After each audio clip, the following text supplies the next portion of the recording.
आज हियरिंग आशिल्लें की त्या संदर्भात डिस्कशन जालां सबमिशन केलां ताणें आणि त्या संदर्भात ते डिटेल आर्ग्युमेंट्स जो आसा न्ही तो आमी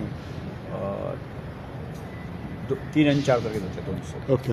म्हणजे this will be final argument. Final supreme कोर्टाने तुमकां सांगलेलें 3 आणि 4 तारखेक असलेल्या पळयचे आज ठरलेलें आसा त्यानुसार 3 आणि 4 तारखे आर्ग्युमेंट्स जातले. तुमचे कशें आवश्यकता आसा ती पळयतली. ओके.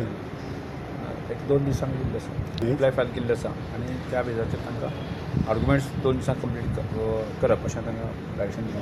एक्टच उरलो आसा कंट्री कॉन्स्टिट्यूशन आतां. ओके. बाकीच्यान सगळ्यांनी रिप्लाय फायल केला. 4 तारखेक मेळटलो अशें ना.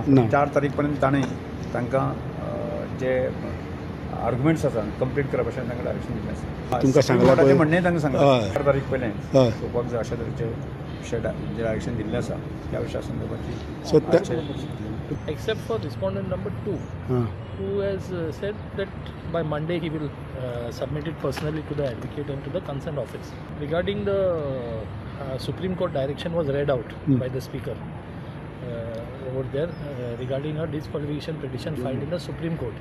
So according to that, now they are hushing up, the matter is being going on a fast track. Because if it is fixed for final arguments, means the stage is taken to closer towards ending the matter.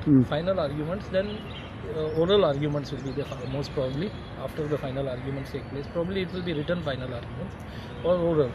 But it has taken the stage at final arguments. That means the case is coming closer to be coming to an end.